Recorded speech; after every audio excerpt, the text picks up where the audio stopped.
The Mueller Report, the play, 10 Acts of Obstruction. This play is a translation of Mueller's Report, Volume 2, Obstruction of Justice Evidence.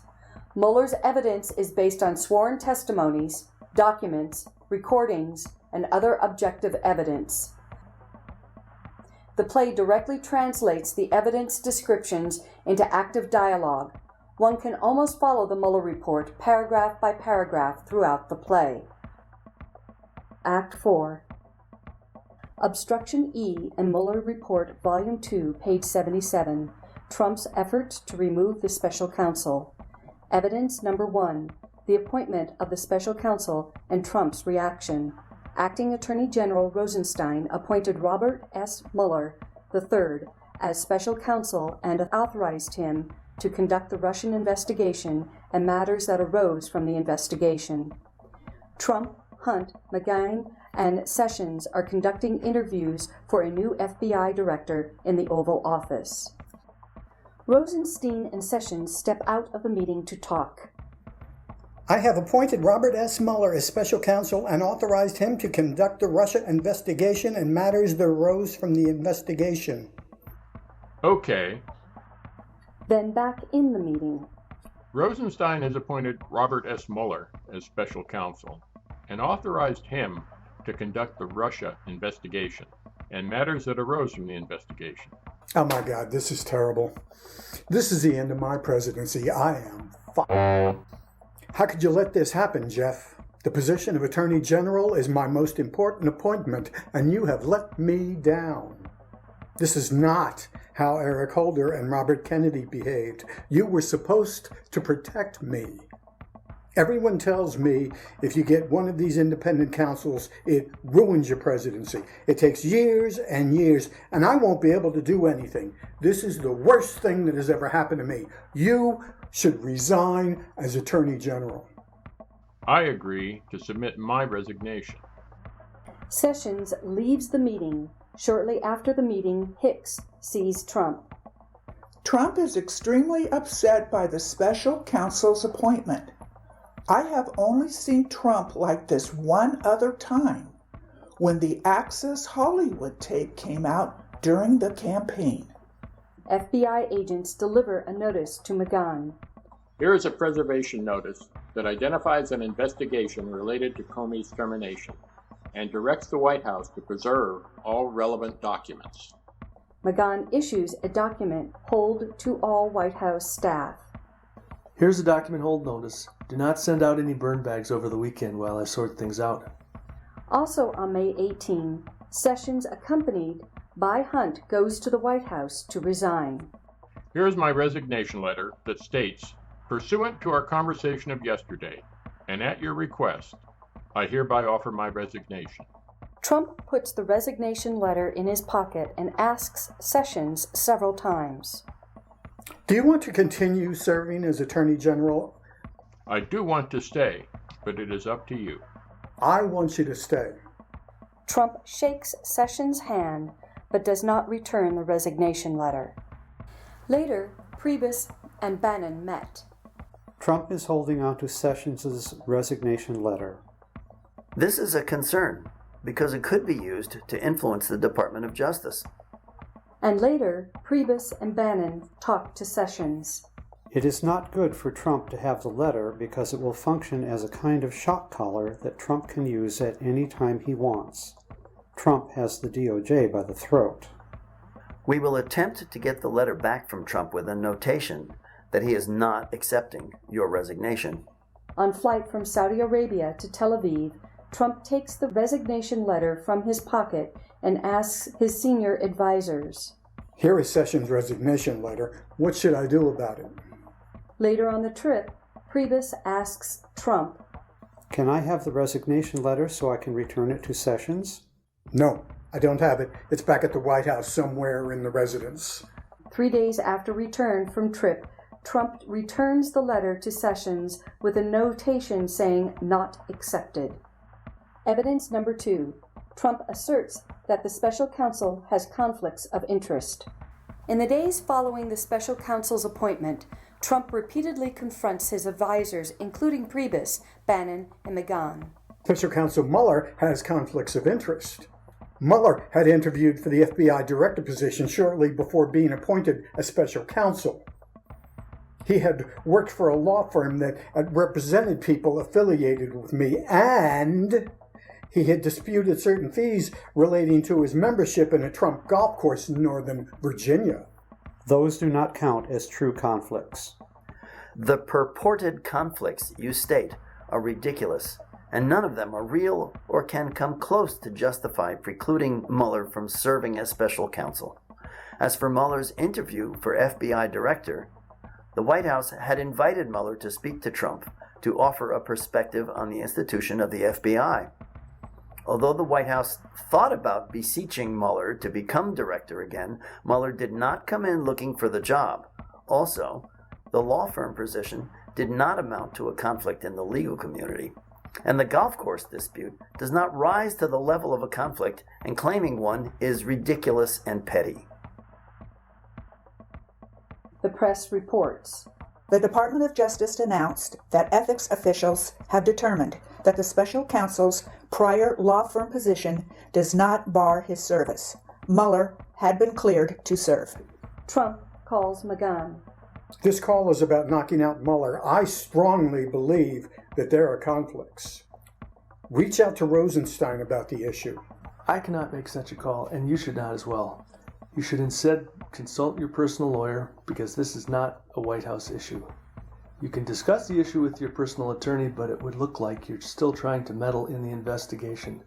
And trying to knock out Mueller would be another fact used to claim obstruction of justice. Your biggest exposure is not your act of firing Comey, but your other contacts and calls, and your ask for Flynn. The press reports. Trump requested loyalty from Comey. He also requested that Comey let Flynn go. Trump publicly states, I did not. Fake news. The press reports. Trump told the Russian foreign minister that the termination of Comey had relieved great pressure related to Russia. Trump reacts. The press reports. Comey has testified before Congress about his interactions with Trump before his termination, including the request for loyalty, the request that Comey let Flynn go, and the request that Comey lift the cloud over the presidency caused by the ongoing investigation. Is this evidence that Trump has obstructed justice? Special Counsel's office informs the White House Counsel Office. Our investigators intend to interview intelligence community officials who have allegedly been asked by Trump to push back against the Russia investigation. Priebus, Bannon, and Christopher Rudy, the chief executive of Newsmax Media and a longtime friend of Trump's, meet at the White House. Bannon and I believe that Trump is strongly considering firing the special counsel and that he will do so precipitously without vetting the decision through administration officials. Priebus, can I talk publicly about the discussion we're having about the special counsel? Yes. I hope another blow-up like the one that followed the termination of Comey does not happen. Later that day, at multiple televised interviews, Rudy says, Trump is considering perhaps terminating the special counsel based on purported conflicts of interest. Trump is definitely considering terminating the special counsel, and it's not something that's being dismissed. Trump is considering firing the special counsel. White House officials are unhappy with press coverage, and Rudy heard from friends that Trump is upset with the special counsel. Sanders speaks with Trump. Please, give me guidance on how to respond to the press inquiries about the possible firing of the special counsel. I will now dictate an answer. Later at the press conference, while Trump has every right to fire the special counsel, he has no intention to do so.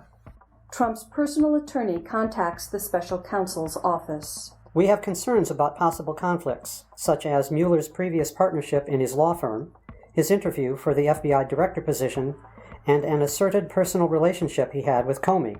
Rosenstein testifies before Congress.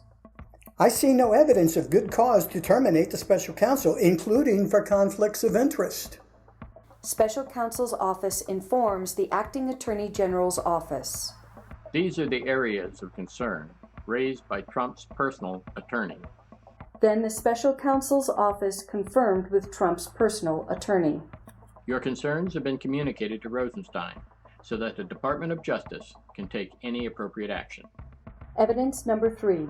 The press reports that Trump is being investigated for obstruction of justice, and Trump directs the White House counsel to have the special counsel removed. The first public report that Trump himself is under investigation by the special counsel's office. The press reports. The special counsel is investigating whether Trump has attempted to obstruct justice. The special counsel is interviewing intelligence community leaders, including Coates and Rogers, about what Trump has asked them to do in response to Comey's March 20th, 2017 testimony. This inquiry into obstruction marks a major turning point in the investigation. While Trump has received private assurances from then FBI Director James B. Comey, stating in January that he was not personally under investigation, officials say that changed shortly after Comey's firing.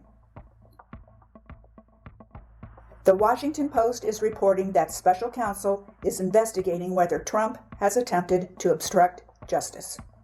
That evening, at approximately 10:31 p.m., Trump calls McGahn. What about this reporting that I am under investigation? You're calling on my personal cell phone? The conversation lasted for about 15 minutes. Early the next day, Trump makes 3 separate tweets. They made up a phony collusion with the Russian story, found 0 proof, so now they go for obstruction of justice on the phony story. Nice. You are witnessing the single greatest witch hunt in American political history, led by some very bad and conflicted people. Crooked H destroyed phones with hammer, bleached emails, and had husband meet with AG just days before she was cleared, and they talk about obstruction. June 16, 2017, Trump makes 2 separate tweets. After 7 months of investigations and committee hearings about my collusion with the Russians, nobody has been able to show any proof. Sad. I am being investigated for firing the FBI director by the man who told me to fire the FBI director. Witch hunt. Trump calls McGahn. Remove the special counsel, call Rosenstein, and say Mueller has conflicts that preclude him from serving as special counsel. You gotta do this. You gotta call Rod. I'll see what I can do. This call is unsettling. I do not intend to act on the request. Other advisors and I believe the asserted conflicts are silly and not real, and we've previously communicated that view to Trump. I've also made clear to Trump that the White House counsel's office should not be involved in any effort to press the issue of conflicts.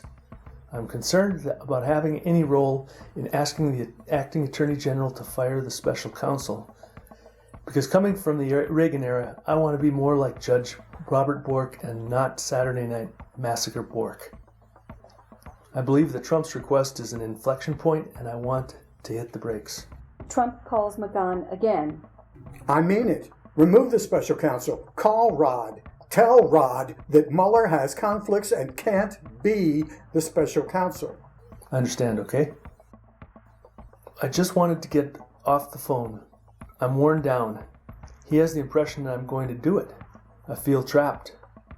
I do not know what I will say the next time Trump calls.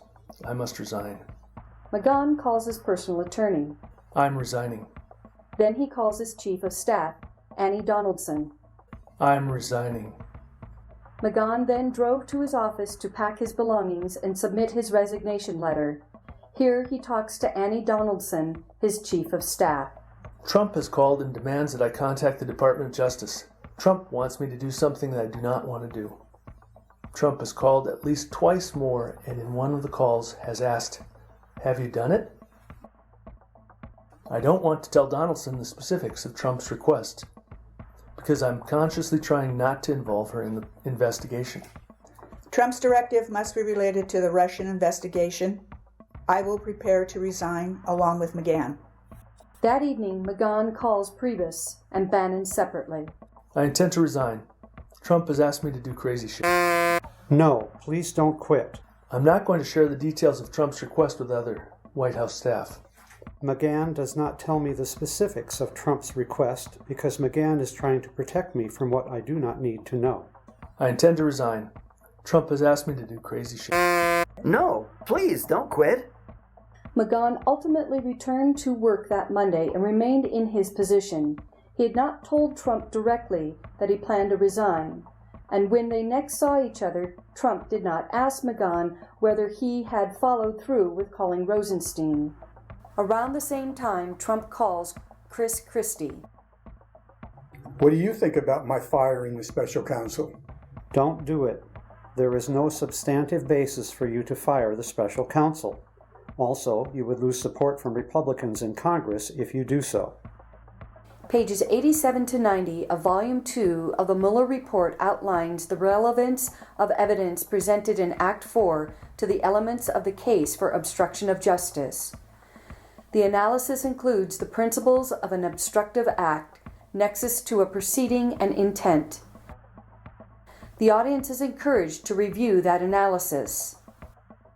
The report states that substantial evidence indicates that the President's attempt to remove the special counsels were linked to the special counsel's oversight of investigations that involved the President's conduct, and, most immediately, to report that the President was being investigated for potential obstruction of justice.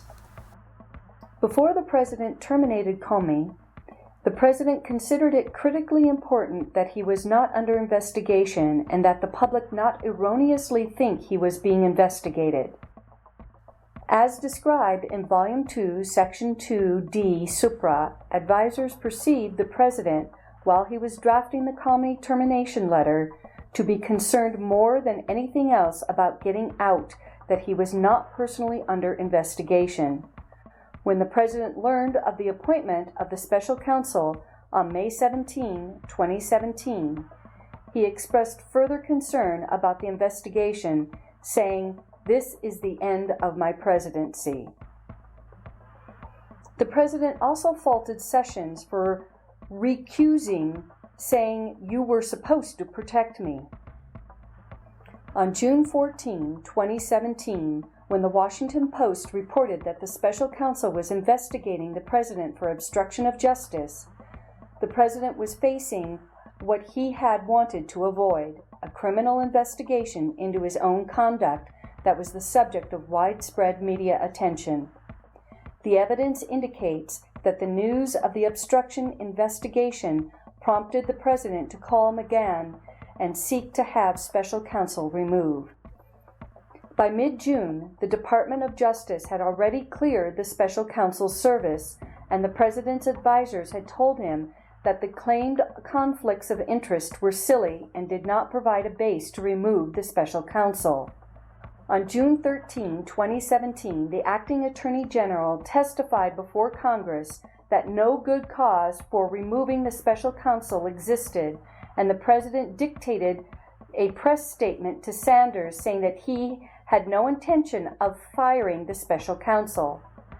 But the next day, the media reported that the President was under investigation for obstruction of justice, and the special counsel was interviewing witnesses about events related to possible obstruction, spurring the President to write critical tweets about the special counsel's investigation. The President called McGahn at home that night and then called him on Saturday from Camp David. The evidence accordingly indicates that news that the obstruction investigation had been opened is what led the President to call McGahn and to have the special counsel terminated. There also is evidence that the President knew that he should not have made those calls to McGahn.